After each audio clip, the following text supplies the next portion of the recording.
Hello everyone, welcome to filmy frames. మిర్చి, శ్రీమంతుడు, Janata garage సినిమాలతో టాలీవుడ్ లో టాప్ డైరెక్టర్స్ లో ఒకడుగా ఎదిగాడు కొరటాల శివ. రచయితగా కెరీర్ స్టార్ట్ చేసి దర్శకుడిగా ఎదిగాడు కొరటాల శివ. ఇక ఈ మధ్య కాలంలో Koratala Shiva talk of the industry అయింది ఎందుకంటే సోషల్ మీడియా వేదికగా ప్రస్తుత రాజకీయాలపై ప్రశ్నించడం కారణంగానే.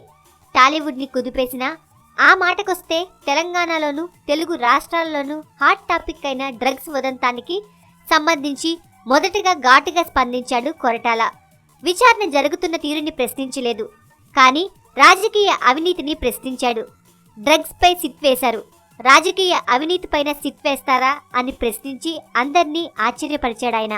కాస్త గ్యాప్ తీసుకొని డర్టీ పాలిటిక్స్ ని కడిగి పారేసేందుకు ప్రయత్నించాడు ట్విట్టర్లో కొరటాల. ఇంకేముంది, ఇదంతా తన తాజా చిత్రం భరత్ అను నేను సినిమా కోసమేనని అంతా అనుకుంటున్నారు. భారతదేశ స్వతంత్రం నుండి పాలించిన పార్టీ కాంగ్రెస్. ఈ కాంగ్రెస్ హయాంలో ఎన్ని స్కామ్లు, ఎంత అవినీతి జరిగిందో అందరికీ తెలిసిందే. ఇక Koratala Shiva writer and director అయ్యి సుమారు 10 సంవత్సరాలు దాటింది. ఈ 10 సంవత్సరాలలో ఏ రోజు కూడా తను ఈ అవినీతిపై ప్రశ్నించిన ఇతను ఇప్పుడు హఠాత్తుగా కోమాల నుండి ఇప్పుడే లేచినట్టుగా రాజకీయాల్ని మార్చడం దేవుడి తరం కూడా అవ్వదని పైసా ఖర్చు లేని ట్వీట్లు పెట్టాడు. ఇదంతా కూడా సమాజంపై ప్రేమతోనో నిజాయితీతోనో కాదని మహేష్తో తీయబోయే భరత్ అని నేను సినిమా ప్రమోషన్లో భాగంగా సినిమాకి హైప్ తీసుకురావడానికి ఇలాంటి చీప్ పబ్లిసిటీ స్టంట్స్ చేస్తున్నాడని విమర్శలు వస్తున్నాయి.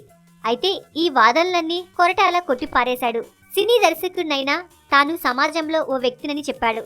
సమాజంలో నేను భాగస్వామిని కాబట్టి రాష్ట్రం మారాలి, దేశం మారాలని కోరుకోవడం తప్పులేదన్న కొరటాల డ్రగ్స్ కేసులో ప్రభుత్వం అధికారులు ప్రదర్శించిన ఎగ్రెషన్ తనకు నచ్చిందని, అదే ఎగ్రెషన్ రాజకీయ అవినీతి పైన, విద్య పైన, వైద్యం పైన ప్రదర్శించాల్సి ఉందని చెప్పాడు.